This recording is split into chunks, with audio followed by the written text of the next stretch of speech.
I don't want you to be part of the 70 to 80% club. That club is the club of podcasts that make it to maybe episode 12 and then fade out. So today I want to talk about how to make sure you don't pod fade and have a successful, profitable podcast. Are you ready? Let's go.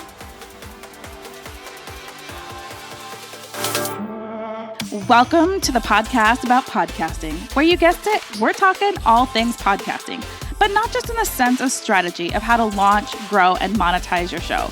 Of course, you're going to get that, but we're also going deep into how podcasting can help you with your self-care, build your community, build your confidence, and if you're willing to lean deep into this platform, it can be your ticket to the life of your dreams because it'll inspire you to go deeper with your self-love. And we all know success starts from within. If you are ready to stop being a ripple in this world and bust out your tsunami of change you know you were made for, it's podcasting for your soul. So let's dig in.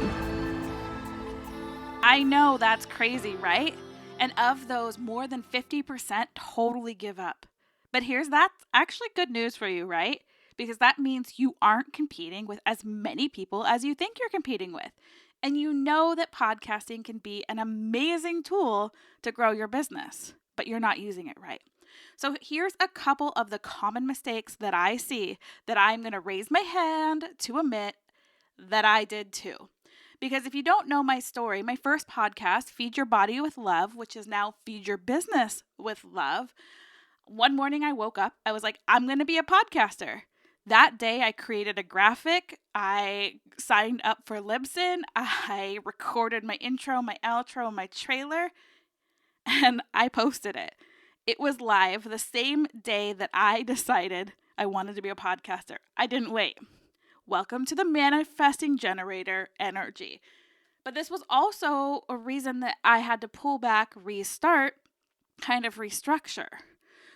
Once I started restructuring, within 8 months, we reached number 52 on the top self-love podcasts to listen to in the world. Yeah, halfway in the top 100. And there's a lot of other self-love podcasts out there. And I still was fumbling. I still wanted to fade out. I still was having trouble showing up. My download numbers weren't where I wanted them to be. I was focusing on all the wrong things. And I wasn't realizing what this asset was really doing for me. I almost gave up, and I'm glad I didn't. Because podcasting saved my life, it's put money in my bank account, and it really has allowed me more freedom. As soon as this year, when I started leaning in on ditching more of social media and leaning into the strategy behind podcasting, boom, my business exploded. I went from $2,000 a month to $8,000 a month continually, over and over and over again. And you know what? I went from busting my booty 50 to 60 hours a week, making content, creating content, showing up to live events, hosting live events, doing all these other things where I didn't actually have time to see clients. Now I'm spending 5 to 10 at most, 10 on the weeks that I do boot camps, but normally around 5 hours of actual marketing work. That's in recording this podcast, keeping my group active, writing emails, all those things.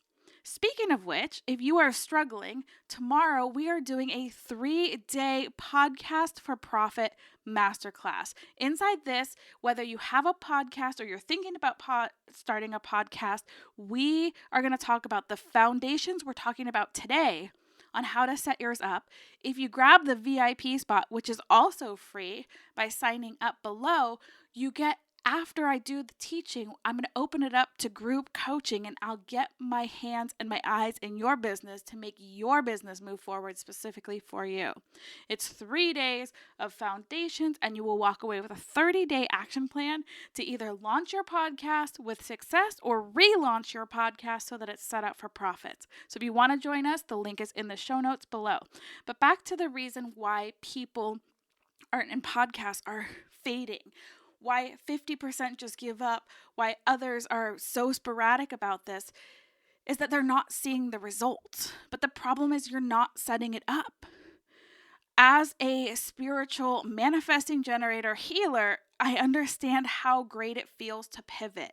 I am a pivot boss. I get so bored talking about one thing. And yes, podcasts can allow you to be a little bit more flexible than any other platform without confusing your audience. However, if you do not do it with the proper strategy, you will be hunting for each and every one of your listeners. You will have to work so hard at it, and that is what we don't want to do. I see this in fluffy titles for your podcast. I love you out there. Just like my Feed Your Business with Love, it is fluffy. No one is searching that. So I added a tagline that is searchable. There is so much power in the SEO. The other thing is I see fluffy descriptions. All right, let's change that. Let's get out of fluffy descriptions and start actually using things and terms that your people are searching. If your people are on Google searching for something, those questions better be in your show description. I know.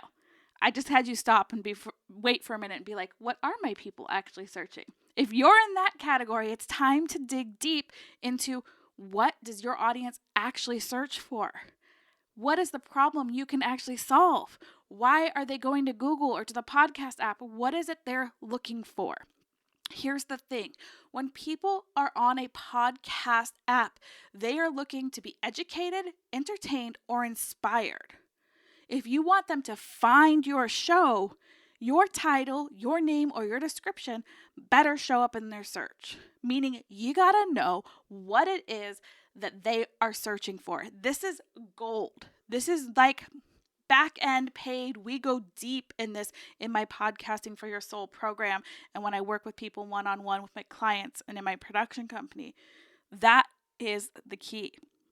You gotta know what they're searching for because we don't want to have to hustle to find every single freaking listener and then convince them. If you're convincing people to buy, you're already doing it wrong. The next thing that I see happen over and over and over and over again is the lack of asking or sharing the next step with your person, with your listener.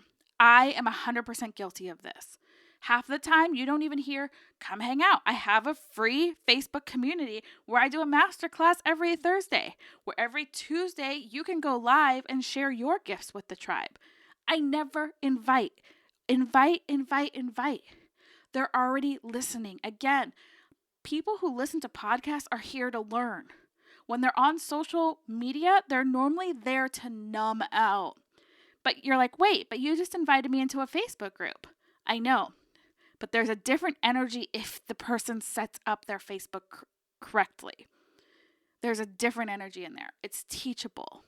And then you also can repurpose, if you want, and put your teachings on your podcast for those people that don't want to come into the community. Do you see that there's the strategy that people are starting to miss here? And they're also stuck in that strategy of social media building burnout. Social media building burnout. I got to show up in stories. I should create a reel for my podcast. I should create a story for my podcast. I should, take a breath for a minute. That's exhausting. The easiest ways to grow your show are 1, SEO, 2, show up on someone else's show and refer back to your show. 3, know your person, know your offer, know your exact solution. Know it like the back of your hand. Get to know what people are searching. When I work with people one-on-one, if they already have a social media presence, of course we're going to go after their warm audience first to get them on the podcast. But after that, we're going to start polling their audience to say, hey, what kind of things are you searching on Google? What is your person asking for? If those are not in your show notes, or not your show notes, your show description, your show title, and your episode title, then you're going to miss the buck on that organic traffic. Right now, show notes are not searchable. That will probably change in the future. So if you want to use show notes, maybe just put like a 1-paragraph show note that is legible, that is actually something that you can read that has those keywords in there. And of course, the links to your offer, just like the links below. Below in the show notes, you'll find the link to the 3-day boot camp that I'm offering that starts tomorrow, and the link to the Facebook community. Because it's so important to make it easy on your people. But I have to say that the strategy people come up with is record every week. I am 100% guilty of this. It is Monday and this episode is going out tomorrow. I got a little bit behind. I took some time off of recording. But now what I'm doing is batch recording so that I don't burn out. Because I don't want to have to be hustling every day, every week to get an episode out. You know, this platform can be so powerful if you use it correctly. It cannot burn you out.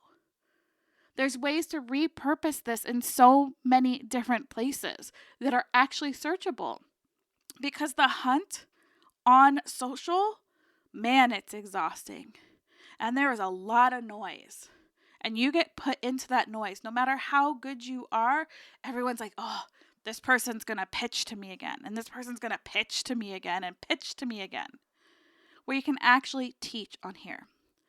So to recap, I want you to make sure and look at your show title, your show description, your episode titles. I want you to make sure that you are making one offer. Don't do like what I just did in this episode where there's multiple things that I'm sending you to. Pick one offer. Give a mini training on that one offer. This is like taking that one baby step forward. Your offer might be the next one step forward, 5 steps forward, but you make sure that somebody can walk away with a simple win. Make sure they can walk away with a simple win. Don't just preach at them. Don't just get up here and be like, sales thing, buy my thing, buy my thing, buy my thing. That's the fastest way to know listeners. And if you're going to work backwards, here's the thing. If you have one-on-one clients, ask them what are the things they were searching for on Google before you started with them. What are the things they're still searching? What are the things you used to search? Because most of the time, your ideal client is a past version of you.